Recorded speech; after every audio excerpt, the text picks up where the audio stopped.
Então, meus irmãos, estamos de volta aqui para dar sequência à nossa formação, como eu falava no momento de partilha anterior, conhecendo um pouco do pontificado de São Paulo VI, a sua relevância para a igreja de hoje.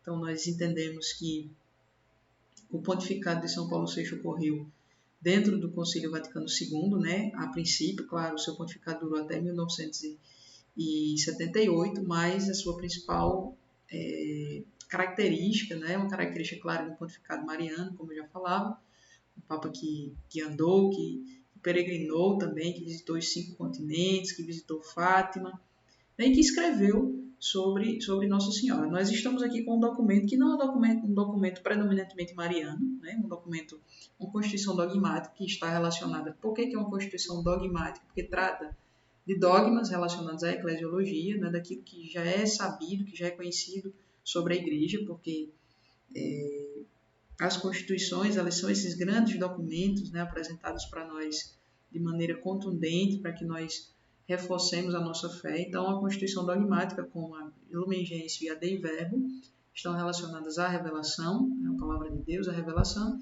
e à realidade eclesial, né, a realidade ou eclesiológica, né, sobre a igreja. E aí temos uma outra constituição, que é a Sacrosanto Concilium, né, que está relacionada à liturgia, e a Gaudium et Spes, que está relacionada a uma realidade pastoral, né? Ou a gente pode até dizer assim, relacionada à questão do diálogo interreligioso, ao ecumenismo, enfim, dentre tantas questões. Nós sabemos que o Concílio Vaticano é um concílio ecumênico, né, chamado a dialogar com todos aqueles que desejam, né, dialogar com a igreja. Mas para que nós entendamos a realidade deste documento, é importante nós compreendermos um contexto antes. Não deu para abordar no vídeo anterior, porque era um vídeo mais curto, mas que dá para a gente entender agora, pelo menos de maneira resumida, né? Então, para que nós entendamos a relevância deste documento, né, ou para que nós entendamos a relevância do concílio, ou enfim, algumas polêmicas que envolvem a realização do Concílio Vaticano II, primeiro é preciso a gente entender em que período o concílio aconteceu e por que aconteceu. Então, o concílio aconteceu na década de 60. Quando nós olhamos para a história geral, nós vemos que na década de 60 muitas coisas aconteceram, muitos movimentos surgiram, muitas coisas se expandiram, que refletem até hoje na nossa sociedade. Questões políticas, questões culturais, questões ideológicas. Então, tudo isso influencia na nossa sociedade até hoje. Não é à toa que a serva de Deus, Irmã Lúcia, quando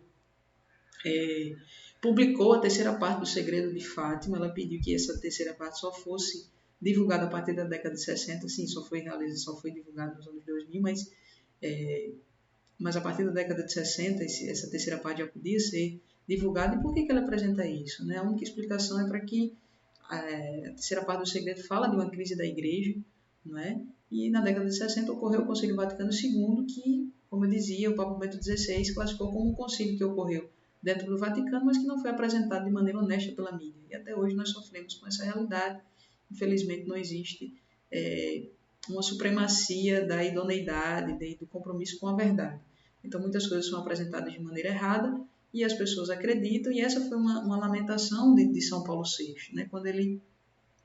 Quando ele, lá em 1972, uma carta que só foi divulgada em 2018, mas ele falava assim que havia uma esperança que a partir do concílio viesse uma primavera para a igreja. Afinal de contas, São João 23, quando convocou o concílio, ele dizia: nós estamos precisando de uma nova primavera, estamos precisando de uma renovação de fato.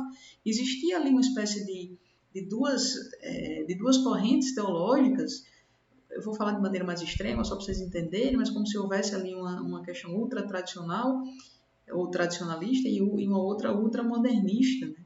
E qual era a intenção do concílio? Era chegar ao meio termo, era aprender a dialogar com as questões atuais, dentro daquele contexto, daquela realidade, aprender a lidar com essas questões, dialogar com o mundo no sentido de arrastar e atrair o mundo para cá. Mas o que acontece? Um concílio que tinha uma intenção pastoral, né, que desejou dialogar, não foi bem acolhido, porque simplesmente o mundo não quis dialogar com a igreja. A igreja sempre ensinou de maneira muito contundente, a igreja sempre ensinou de maneira muito concreta a sua doutrina, e na medida que se abre ao diálogo aqueles com quem a igreja deseja dialogar, apesar de ser a igreja taxada de intolerante, a igreja taxada de preconceituosa, aqueles que deveriam aceitar o diálogo com a igreja não o aceitaram. Então, existe essa realidade, né, do contexto da década de 60, contexto histórico. E existe também duas coisas que precisam ser consideradas. Bom, o que aconteceu pós-hoc, significa após o concílio, as interpretações que foram feitas pelo concílio, né, ou aquilo que permeava a realidade do concílio, e aquilo que aconteceu por causa do concílio, propter hoc, ou seja, por causa do concílio, né?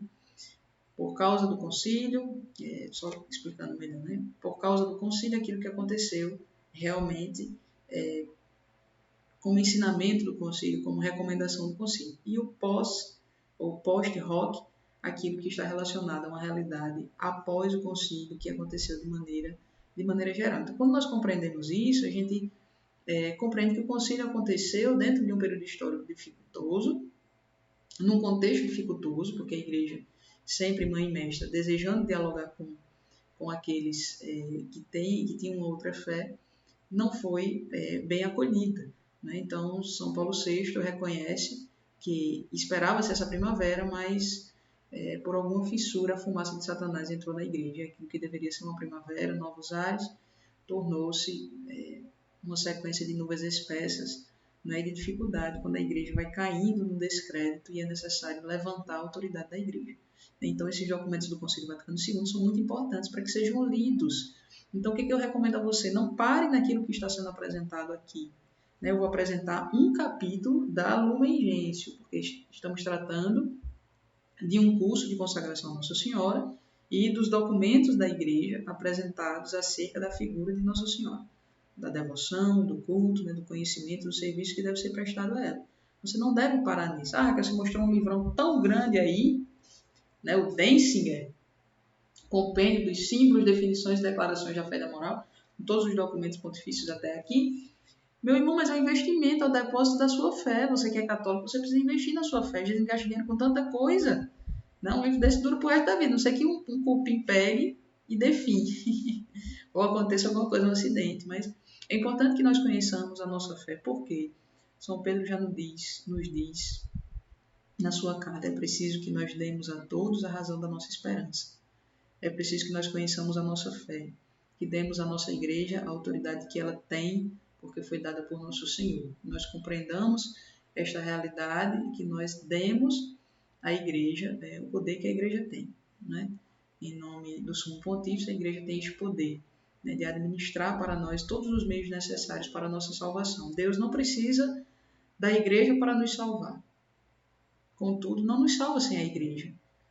Os sacramentos existem para a nossa salvação. E todo aquele que se salva por causa da igreja, independente de ser católico ou não. Você já parou para pensar que uma pessoa de boa fé, uma pessoa que busca a prática da virtude, porque de certa maneira, ou certa vez na vida teve contato com a Sagrada Escritura ou com o Evangelho pregado, ainda que seja de maneira velada, essa pessoa deve à igreja. A Sagrada Escritura, quem nos deu foi a igreja, né? O ensinamento da virtude, meu Deus do céu, na época da escolástica, durante tanto tempo a igreja como mãe e mestre tomando conta da educação, tomando conta das escolas, quem educou a sociedade? Foi a igreja, desde sempre. Quando no período da crise, na história da educação, quem foi que resgatou? Ali no mosteiro de Cluny, daqui a pouco os jesuítas resgatando essa realidade, trazendo São João Bosco, meu Deus do céu, o que ele fez com seus oratórios, formando bons cidadãos, santos, né? Enfim. Então, dentro da história da humanidade, da história da igreja, nós compreendemos como a igreja é responsável por educar os povos, né? Ela tem esse chamado de mãe mestra. Então, quando nós paramos para nos debruçar sobre os documentos da igreja, nós compreendemos que é a nossa mãe que fala, né? É a nossa mãe que fala. Mas eu falava também, no vídeo anterior, que São Paulo VI fez Nossa Senhora, não fez Nossa Senhora, mas proclamou Nossa Senhora como mãe da igreja. O que significa isso para nós? Né? É preciso que nós também entendamos que dentro dessa realidade teológica existia também duas correntes teológicas, né, de teólogos que viviam a realidade eclesiológica e a realidade cristológica. Bom, aqueles que viviam dentro dessa realidade, ou que criam, que estudavam nessa realidade eclesiológica, apresentavam Nossa Senhora como um membro da igreja, um membro eminente, está ali num patamar diferente, mas um membro da igreja. Isso facilitava o diálogo ecumênico com os protestantes. Muitos deles, em sua maioria, compreendem que Nossa Senhora é menor que a Igreja, uma discípula de Cristo, como qualquer outro, mas com um pouco mais de santidade, porque Nosso Senhor gostou dela um pouco mais do que gostou dos seus outros santos. E tem a realidade da teologia cristológica, ou da corrente teológica cristológica, que fazia parte também grande número de teólogos. Então, o que é essa corrente? E as duas linhas, gente, são católicas, porque Nossa Senhora é discípula, é mestra nossa, somos os discípulos da Mãe de Deus. Seguir Nossa Senhora não tem problema nenhum, porque Nossa Senhora nos aponta muito mais do que São João Batista para o nosso Senhor. Quando foi saudada por Santa Isabel, o que Nossa Senhora disse? A minha alma glorifica o Senhor. Magnificat anima mea Domini. Minha alma glorifica, engrandece o Senhor. Foi o que Nossa Senhora disse, nada ela retém para si. Nossa Senhora sempre foi muito pobre, não porque Deus a fez pobre, mas porque ela se fez. Deus olhou para a minha humildade, para a minha humilhação. Então, por isso que ela é grande. Por isso que ela é maior do que todos. Então, dentro dessa corrente eclesiológica, Nossa Senhora é o membro mais eminente da Igreja, né? Acima de todos os outros, recebendo o culto diferenciado, mas discípulo de Cristo, menor que a Igreja. Quando se trata da corrente teológica cristológica, apela-se ou atenta-se para a realidade da união hipostática de Nosso Senhor. Isso quer dizer o quê? Que Jesus, dentro da sua realidade divina, como pessoa divina, como Deus, se faz homem e ali a realidade natural humana é herdada de Nossa Senhora. É herdada de Nossa Senhora. Então, é a única, a Santíssima Virgem é a única que gera o Verbo de Deus, né? Que dá de sua carne, que dá de seu sangue ao Filho de Deus. Era impossível que Nossa Senhora pudesse ser apenas um membro eminente. Aquele Cristo que é gerado no ventre da Virgem Maria, um Cristo inteiro, cabeça, corpo e membros, não é? Ele gerado no ventre de Nossa Senhora, apresentado a nós por ela, dado à luz por ela.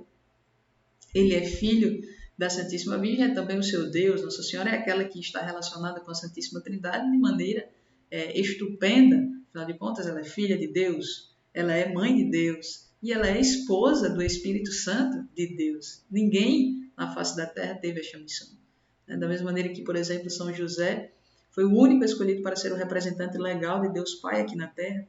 A nenhum outro santo Nosso Senhor chamou de pai, somente a São José. Da mesma maneira, nenhuma outra santa, a nenhuma outra mulher Nosso Senhor chamou de mãe. Então, haja vista essa participação de Nossa Senhora na união hipostática de Cristo, a união da sua divindade com a sua humanidade, Nossa Senhora é diferente. Então, não somente ela é mãe de Cristo, mas ela é também mãe da Igreja. Então, houve aquele impasse e agora a gente faz um documento somente para Nossa Senhora ou dentro de um documento sobre a Igreja fala sobre Nossa Senhora? Bom, de maneira resumida, compreendeu-se que deveria ser feito dentro do documento sobre a Igreja um capítulo dedicado a Nossa Senhora. E agora, o título deste capítulo vai ser Nossa Senhora Mãe da Igreja ou Nossa Senhora Mãe de Cristo, né? Enfim, dentro dessas questões, ambas católicas, Nossa Senhora é Mãe de Cristo, Nossa Senhora é Mãe da Igreja, enfim, nenhuma das correntes teológicas estão erradas, mas eu prefiro a corrente cristológica, né? Então, o que os teólogos, né, o que o Santo Padre, na companhia dos bispos e dos padres, fazem? Então, o capítulo 8º da Constituição Dogmática Lumen Gentium tem por título: A Bem-aventurada Virgem Maria, Mãe de Deus, no mistério de Cristo e da Igreja, para atender às duas realidades, ou seja, no mistério de Cristo e da Igreja, como Mãe de Cristo, mas também como Mãe da Igreja. Não é no capítulo 8º que São Paulo VI proclama Nossa Senhora como Mãe da Igreja, né? Ele faz isso no discurso de encerramento da 3ª sessão do concílio, né? De maneira maravilhosa. Vou já ler um trechinho aqui para vocês, coisa mais linda do mundo. Mas aqui no capítulo ele discorre sobre essa realidade. São Luís Monfort, no Tratado da Verdadeira Devoção, que está aqui, livrinho velhinho, mas vocês devem conhecer, ele apresenta essa verdade, ele apresenta algumas verdades que Nossa Senhora, tudo aquilo que pertence a Deus pela graça, pertence a Nossa Senhora, aliás, tudo aquilo que pertence a Deus por natureza, pertence a Nossa Senhora pela graça, porque Deus assim quis. São Leonardo de Porto Maurício também dizia: todos os filhos de Deus são filhos de Nossa Senhora e também são filhos de São José, porque Nosso Senhor, filho de Deus, é também filho da Santíssima Virgem, filho de São José. Então nós também o somos. aquilo que acontece a Cristo como o primogênito, São Paulo aos Romanos, Jesus é o primogênito, somos chamados a estar configurados a Ele, como Jesus sendo o primogênito, o primeiro entre uma multidão de filhos, né, de batizados. Então, somos a sequência de Nosso Senhor, somos a igreja, sua esposa, mas somos também seu corpo, né, seus irmãos, continuadores desta grande família de Deus, por adoção, quando ele é por natureza, né, e por direito. Então, São Mesmo Fala apresenta isso, seria uma anomalia da natureza se Nossa Senhora desse à luz a cabeça da igreja e não desse à luz ao seu corpo, né? Então, se Nosso Senhor é cabeça da igreja, e nós somos o seu corpo, Nossa Senhora é também nossa mãe. Então, o que São Paulo VI faz? Ele discorre sobre essa realidade. Aqui, oficialmente, nesse capítulo, ele não proclama Nossa Senhora como mãe da igreja, mas tudo que ele fala tem esta intenção, né? Então, como intenção aqui no Proeme, ele já fala o seguinte: em primeiro lugar, nós queremos venerar a memória da gloriosa sempre Virgem Maria, Mãe de Deus e Nosso Senhor Jesus Cristo. Então, ele reforça aqui a realidade do culto de hiperdulia. Nossa Senhora, ela tem um culto acima de todos os santos. Sabemos que na igreja nós temos 2 tipos de culto: a latria, o culto de adoração devido a Deus, ao Santíssimo Sacramento, ao Espírito Santo, a Deus Pai, e o culto de idulia, que é devido aos santos. Dentro deste culto de idulia, anjos e santos. Dentro deste culto de idulia, existem 2 outras categorias: a hiperdulia, que é devida a Nossa Senhora, e a protodulia, que é devida a São José. Nossa Senhora acima de todos os santos, São José o primeiro acima de todos os santos, abaixo apenas de Nossa Senhora. Então, a primeira coisa é reforçar a importância do culto a Nossa Senhora, sobretudo na liturgia. Sobretudo na liturgia.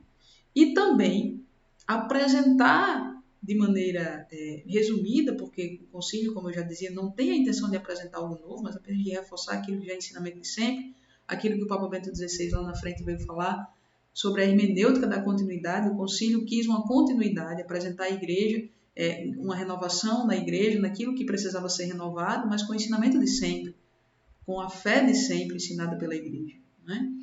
Então, reforçar a função de Nossa Senhora como Mãe de Cristo, no mistério da encarnação, no mistério da vida pública de Jesus, depois na vida dos apóstolos, em seguida, após a sua gloriosa assunção, na vida dos fiéis, da igreja militante, e claro, no céu, na igreja triunfante, e também na igreja padecente, velando e zelando pelas almas do purgatório. Então, apresentar a função de Nossa Senhora como Mãe dos homens, e também o nosso dever de culto para com Nossa Senhora, dever de imitação, porque vejam, Nossa Senhora é membro eminente da igreja, sim, porque Deus tem um sonho para a igreja, tem um sonho para nós que somos a igreja.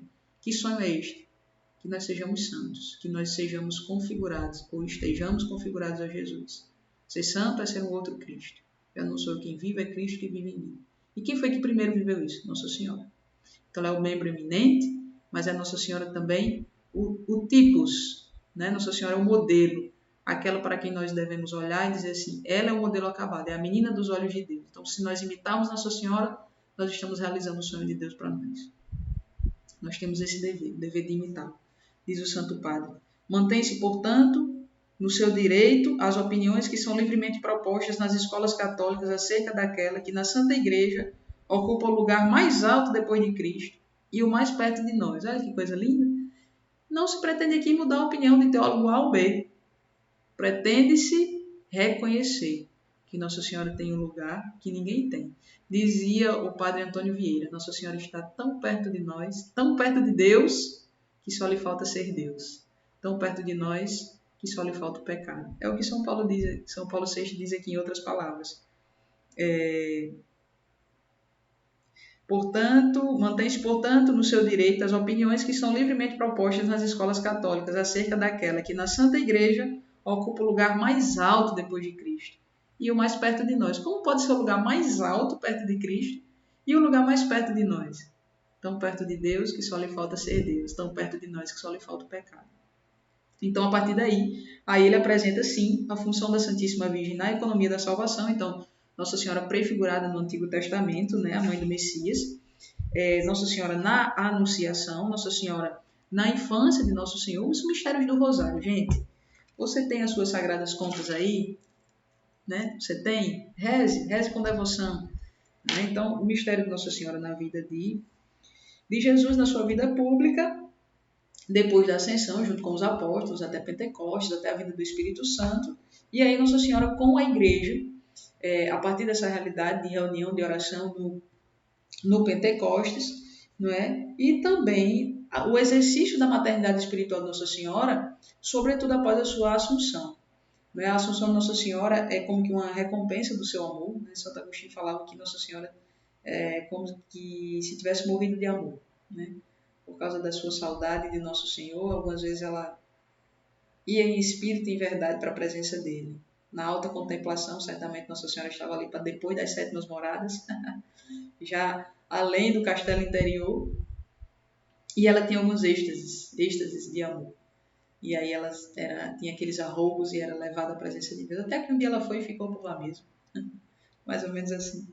Então, o exercício da maternidade de Nossa Senhora, como aquela que vê as necessidades da igreja militante, né? E aquela que é nossa medianeira. Não aqui substituindo a mediação de Cristo. Né? Nós sabemos que Cristo foi o único que ofereceu o sacrifício de uma vez por todas a Deus. Mas também compreender que aquele sacrifício que Jesus não pôde oferecer, que era o sacrifício da fé, pois que ele é o nosso objeto da fé, é o objeto da nossa fé, Nossa Senhora não ofereceu. Abraão ofereceu o sacrifício da obediência e da fé, mas era ainda um sacrifício imperfeito. Não foi o sacrifício definitivo que nos salvou, o sacrifício que nos inspirou ou inspira. E Jesus ofereceu o sacrifício definitivo. E Nossa Senhora o acompanhou, oferecendo ali o sacrifício da fé. O sacrifício de entregar o seu filho. Né? Então, Nossa Senhora é esta nossa medianeira, que é reconhecida como advogada, como auxiliadora, como amparo e como propriamente a medianeira. Isso também é reforçado por São Luís de Montfort no Tratado da Verdadeira Devoção, quando ele apresenta que nós precisamos, no capítulo 2, que nós precisamos de um medianeiro junto ao medianeiro que é Jesus. Né? São Luís apresenta isso aqui no 2º capítulo do tratado, no artigo 4 do capítulo 2. Né? Temos necessidade de um medianeiro junto ao próprio medianeiro, que é Jesus. Né? Então, essa questão da mediação de Nossa Senhora, né, reconhecida como a onipotência suplicante, já é muito antiga. A devoção a Nossa Senhora, gente, ela é documentada desde o século II. O Subtum Presídio, aquela oração que o Papa Francisco recomendou que nós rezássemos após o Rosário, a vossa proteção recorremos, Santa Mãe de Deus, essa é uma oração que era encontrada em registros nas catacumbas e escritos no século II. O povo já pedia por Nossa Senhora, já pedia a ela para que o povo fosse liberto, o povo fosse livrado, digamos assim, dos perigos do corpo e da alma, como aquela que é medianeira, que pode alcançar para nós as graças que Deus derrama através do seu Filho, através da igreja.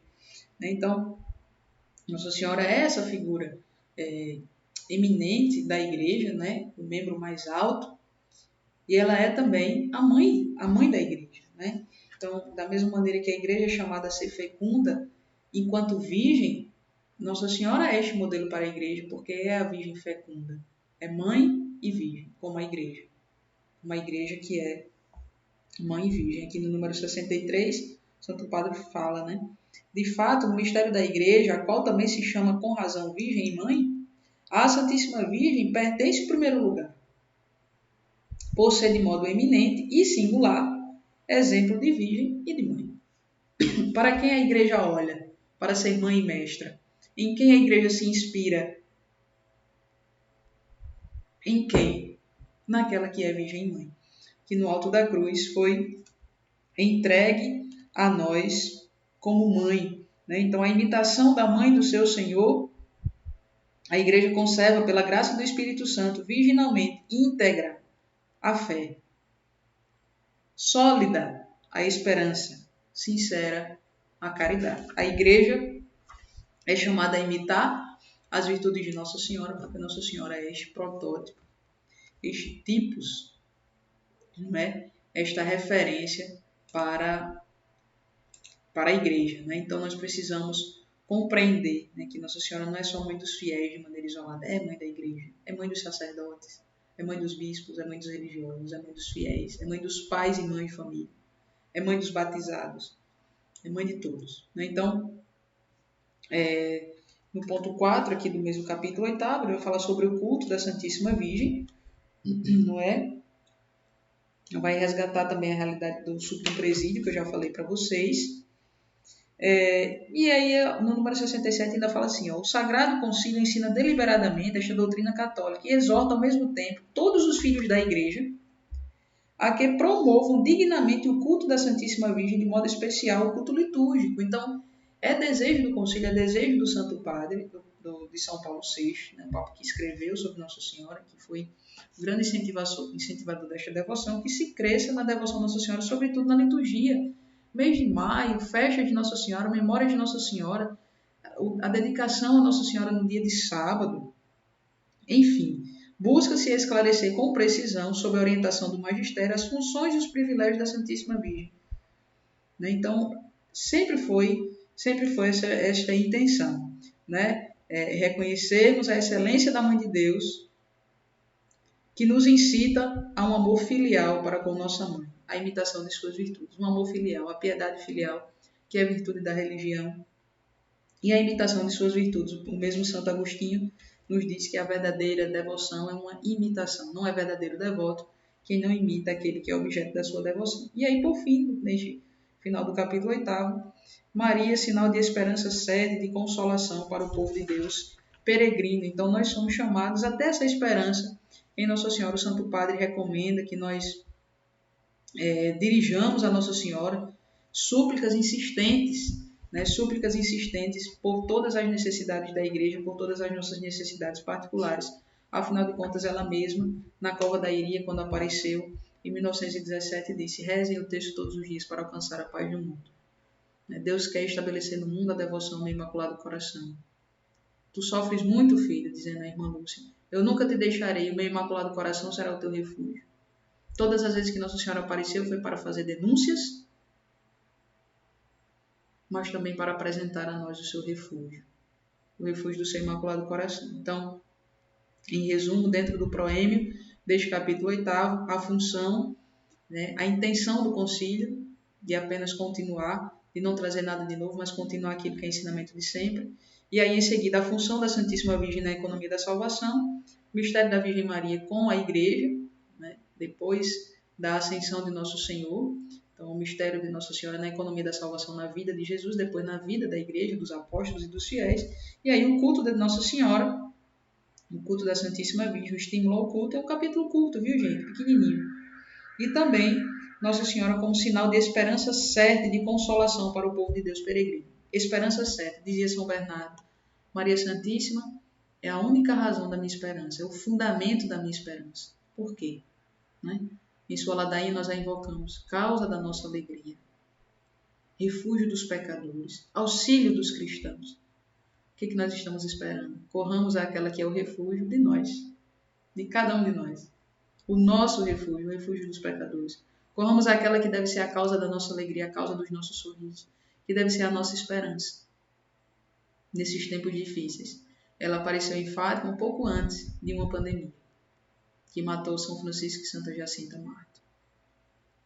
Nestes tempos difíceis, Nossa Senhora quer ser para nós esse sinal de esperança. Tragamos à nossa mente os ensinamentos do Concílio Vaticano II e reconheçamos como isso faz diferença para nós. Raquel, o que significa isso para nós, Nossa Senhora ser mãe da Igreja? Ela é nossa mãe. Repetiu o Papa Francisco no centenário das aparições de Fátima. Nós não somos órfãos, nós temos uma mãe. Assim repetiu o Santo Padre. Então, de maneira concreta, a Igreja, a partir de São Paulo VI, veio incentivando o culto de Nossa Senhora como mãe da Igreja. Então, primeiro em 1964, quando da publicação da Lumen Gentium, né, e também da finalização dessa terceira sessão, que foi proclamar Nossa Senhora como mãe da Igreja, depois em 67, com o Sínio Magnum, depois em 74, com Marialis Cultus, e aí em 1975 foi introduzida a invocação Nossa Senhora Mãe da Igreja na ladainha lauretana, na ladainha de Nossa Senhora, não é? Ou melhor, gente, desculpe, a missa votiva de Nossa Senhora, troquei aqui a data, a missa votiva de Nossa Senhora, A missa votiva de Nossa Senhora, Mãe da Igreja, foi introduzida no Missal Romano, no Missal de Paulo VI, em 1975. E em 1980 foi inserida a invocação Nossa Senhora Mãe da Igreja, Mater Ecclesiae, na ladainha lauretana. E aí, quando foi em 3 de março de 2018, o Papa Francisco deixou a memória de Nossa Senhora Mãe da Igreja fixa logo após a solenidade de Pentecostes. Então, logo após a solenidade de Pentecostes, na segunda-feira, logo após Pentecostes, neste ano, no dia 24 de maio, dia de Nossa Senhora Auxiliadora dos Cristãos, tem tudo a ver. Auxílio dos cristãos, Auxilium Christianorum, com Mater Ecclesiae, Nossa Senhora Mãe da Igreja. Resumo desta pregação, resumo desta formação. Está sabe aonde? Missal Romano, o prefácio da missa de Nossa Senhora Mãe da Igreja. Vou ler aqui para vocês e assim eu encerro esta pregação convidando você a se reconhecer como igreja e reconhecer e repetir para si mesmo: Nossa Senhora é minha mãe. Eu devo compreender a sua função na minha vida para que, diante de todos os meus fracassos, Nossa Senhora venha triunfar com seu imaculado coração e com a sua imaculada conceição, com a sua santidade. Compreendendo a sua função na minha vida, eu possa dedicar a ela o verdadeiro culto, o culto filial, a piedade filial. E não somente o culto, mas também a minha imitação. Compreender a sua função, dedicar-lhe um verdadeiro culto, imitar suas virtudes. Eis o apelo do Concílio Vaticano II, né?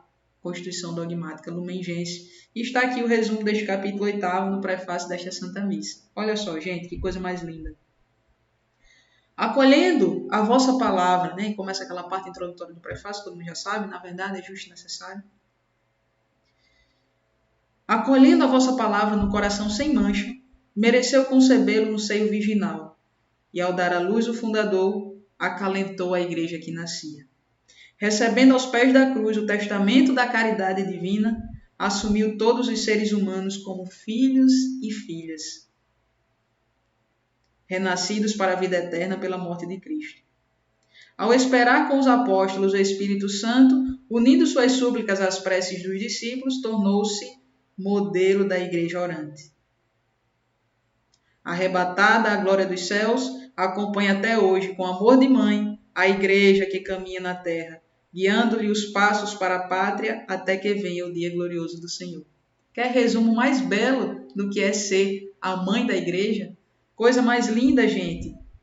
Acolhendo a palavra, mistério da encarnação. Recebendo aos pés da cruz o testamento da caridade divina, mãe da igreja.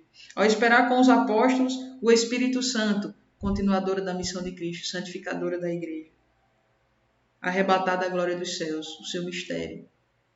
Morando no céu, vivendo no céu. Reina com Cristo, pois que sofreu e viveu com Cristo. Reina com Cristo, é rainha dos nossos corações, é nossa esperança, é nosso auxílio. Avante, vamos a ela. Vamos a esta Senhora. Honremo-la, amemo-la e façamo-la conhecida e amada. Como dizia São Padre Pio, amemos Nossa Senhora e façamos com que ela seja amada. Amai Nossa Senhora e fazei que a ame. Fazei-a amada. Meus irmãos, ficamos por aqui. Desejo para você uma feliz consagração, uma feliz renovação da sua consagração e perseverança. Nosso Senhor disse: quem perseverar até o fim será salvo. Perseveremos. Ao final receberemos a nossa recompensa. Morar, ver o Senhor face a face. Em nome do Pai, e do Filho, e do Espírito Santo. Amém. Ó Maria concebida sem pecado, rogai por nós que recorremos a vós. Glorioso São José, rogai por nós.